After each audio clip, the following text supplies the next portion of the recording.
And we welcome our friends from Titusville Area Hospital this morning. Good morning, ladies. How are you today? Good morning. We're well. How are you? Wonderful. Holly, Happy New Year. You brought in a special guest this morning. I did. I have Kim Combs with me. She is Kim. our ER manager, the emergency room department manager, and she's also a nurse practitioner, so she brings a wealth of knowledge.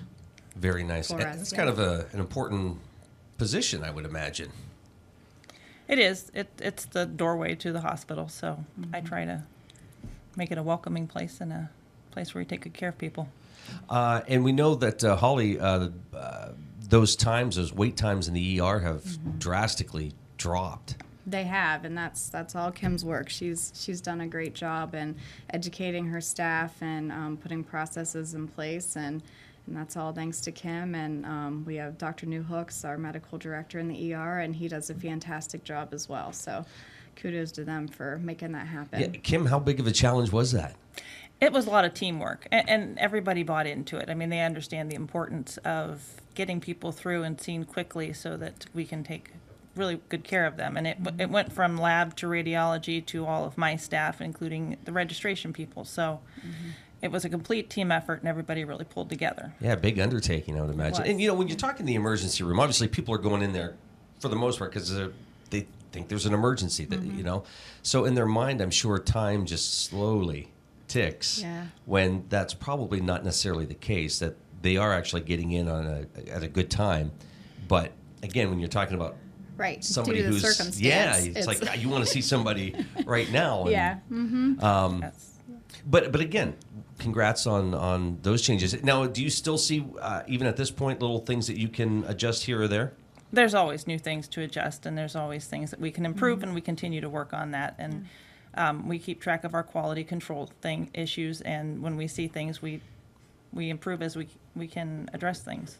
And certainly, this isn't the only hospital that's looking at those. In fact, I just saw a commercial for somebody else recently that addressed that. I don't know, but I'm just saying, you guys have already done that when it sounds like they're just now jumping on doing that. So, I mean, it's an important aspect to the hospital, that correct. ER, isn't it? Yes. Yeah, definitely. All right. So, Holly, coming into a new year, what's going on? What are the big plans for this year at the hospital? Well, I have brought Kim with me because she's a trainer for Stop the Bleed, which is a pretty cool program. It's kind of a nationwide program that was brought into effect because of all of the mass casualty shootings and all of these things going on. So, I'm trying to remember, was it Homeland Security maybe that It was the Hartford Consensus. It was the Homeland Security, FBI, the military, a number of medical communities came together, fire and EMS, and said that we need to stop these preventable deaths from hemorrhaging within the first 5 or 10 minutes of the injury. Wow. Yeah, so it's really a program to teach anybody, the public, bystanders, anybody that would either come across an accident or would be at one of these, mass shootings that could try to help stop the patients from bleeding to death, basically, because you will bleed to death within the first 5 to 10 minutes. So it's pretty cool. You don't want that. No.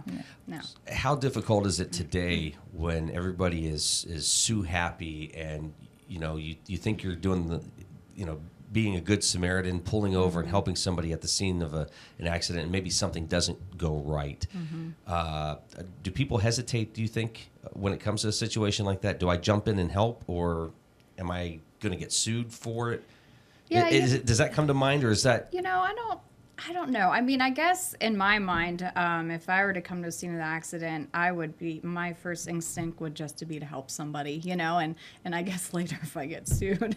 But, I don't know. So it's probably everybody's personal, how they feel about the situation. Maybe if they've been sued in the past for something, that might come across their mind. But I think a lot of people would probably, their first instinct would just be, how can I help? And if they've had this training, then I really think that they would just jump in and do what they've been trained to do. And the same thing with CPR. I think people that have had that training, that's what they receive the training for a reason, and that's what they want to do, is help somebody. And when they have the training, maybe it becomes a little more automatic for them.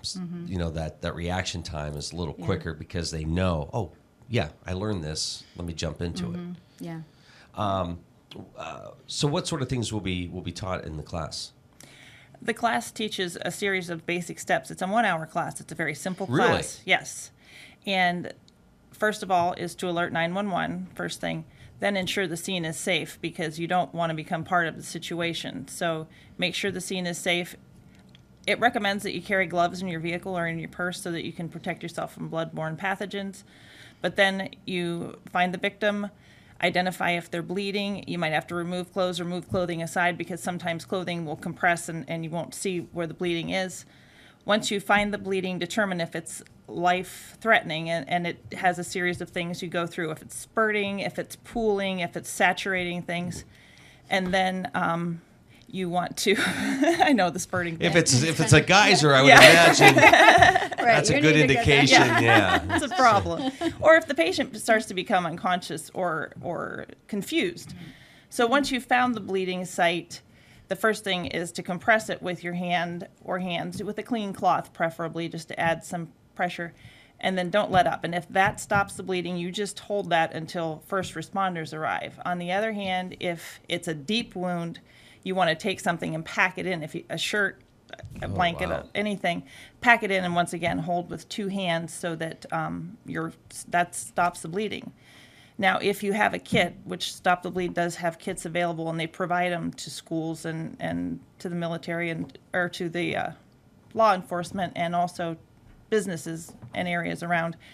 The kits contain a tourniquet, or you can buy a tourniquet on Amazon. They're relatively inexpensive, and we teach how to apply the tourniquet if it happens to be on an arm or a leg, an appendage that you can safely apply a tourniquet. It's painful, and the old school thing was, well, you might lose the limb, but if you save your life, that's okay. So it's a basic series of steps just to teach people, because initially in a mass situation, which started this movement, there's not enough EMS people there initially to help everyone. So if you can train the public and law enforcement, and a lot of our police officers carry a tourniquet and have learned to apply it themselves with one hand should they get wounded. So that's part of it also.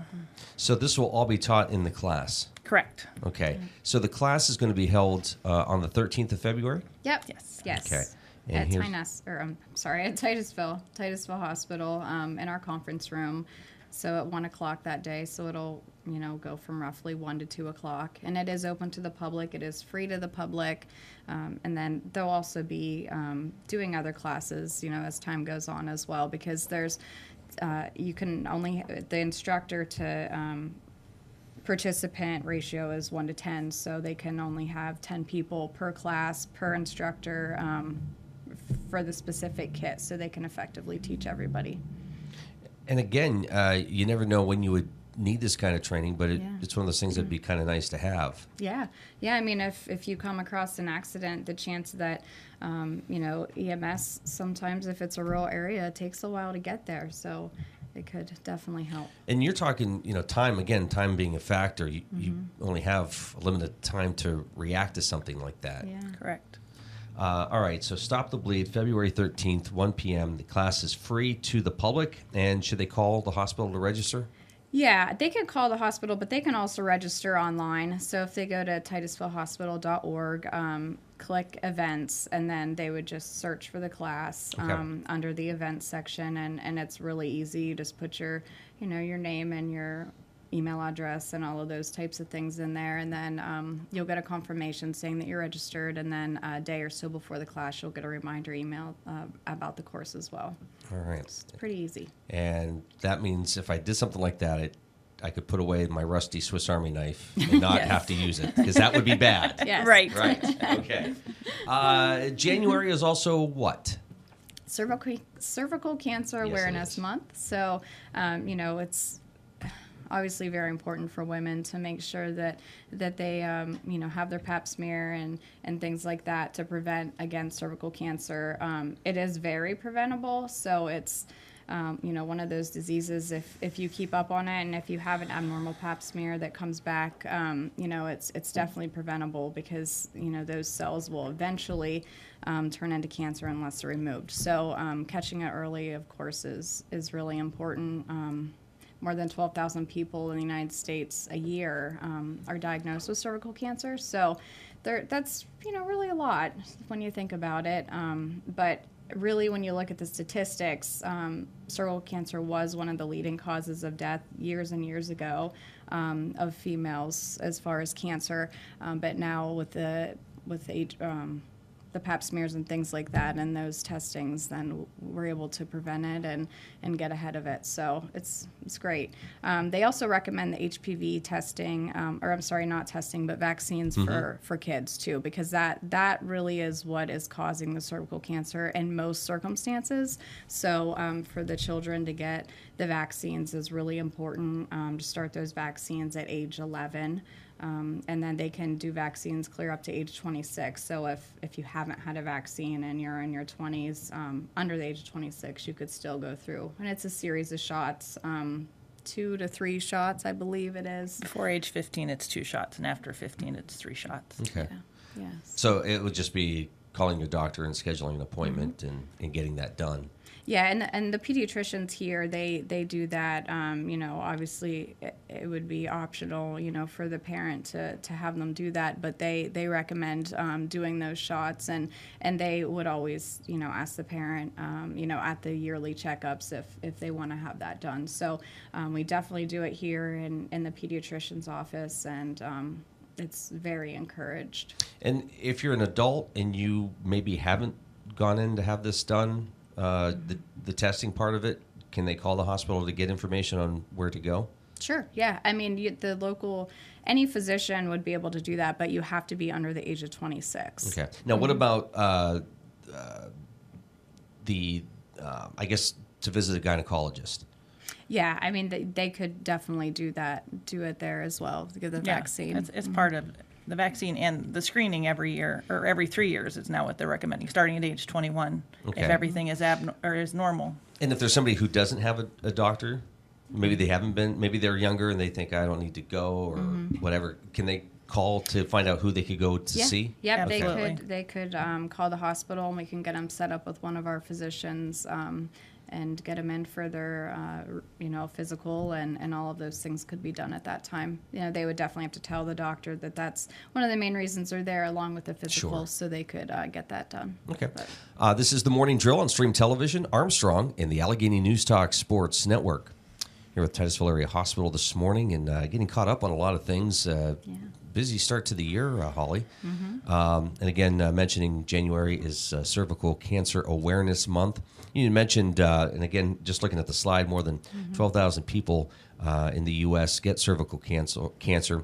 But as you said, it's really the prevention part of it is just a matter of making that appointment and just getting checked. Yeah. It's as simple as that. It is, yeah, just like your mammogram, go in and have it done, and you can prevent it. And like Kim was saying, that if you, between the ages of 21 and 65, it's one, you go every 3 years, unless something comes back abnormal, then they would recommend, you coming back sooner to get the testing done. But, once every 3 years really isn't that much. Yeah. So and if it's going to prevent cervical cancer, the HPV can also prevent other cancers as well. So the HPV vaccine, so it's well worth it, and they recommend that for male and female, because males could get it as well. So boys should certainly get the vaccine as well.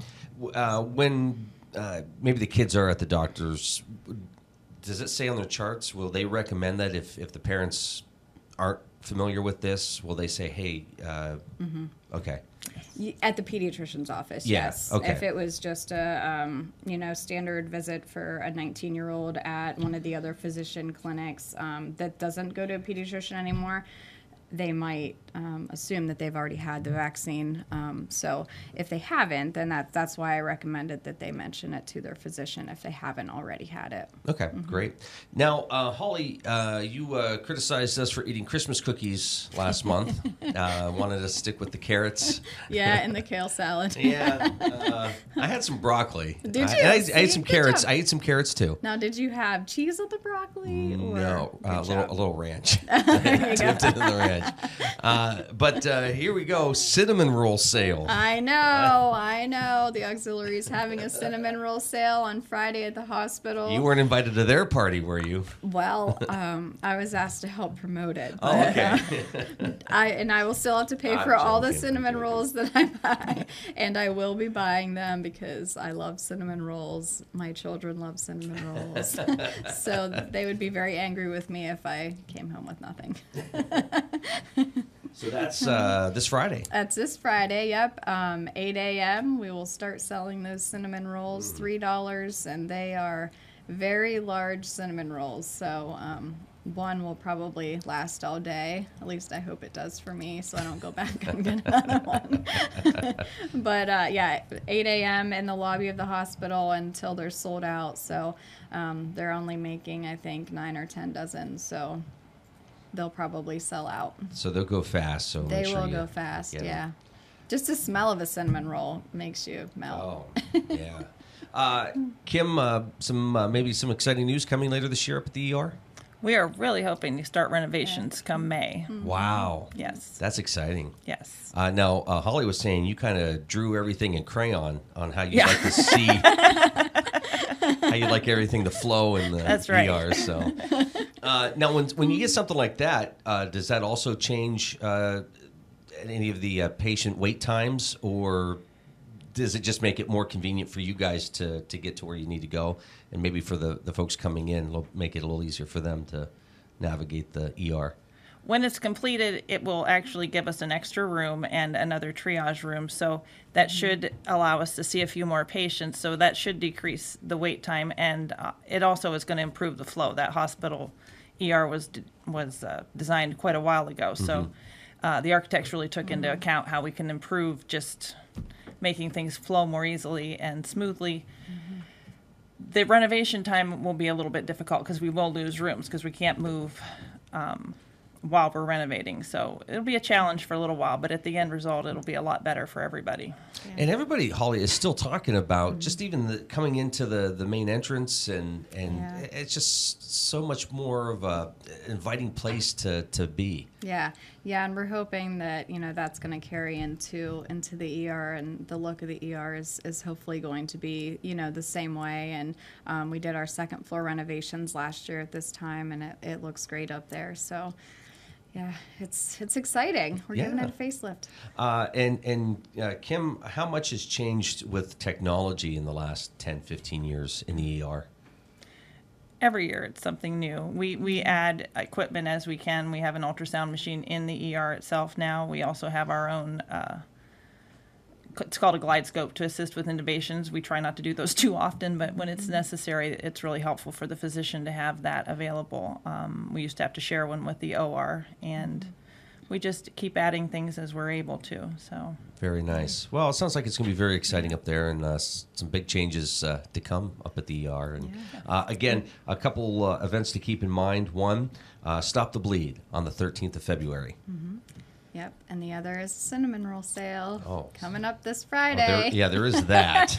And just to give the auxiliary, they do so much for the hospital. And just recently, every year we have this department wish list, and every department submits things that they need, but might not have been fit into the budget. So we look at that in the January board meeting for the auxiliary, and they just recently approved over $13,000 of that's the money that they raise every year and then give back to the hospital. So lots of equipment that's going to be provided by the auxiliary back to these different departments. Imaging received some funds, education did. So actually the auxiliary is going to be buying the kits for Stop the Bleed so we can do those classes. And Nice. So they do a great job, and we're so happy to have them. Kim, Holly, good to see you. Yeah, Thank Thanks you. for stopping Thank you. by.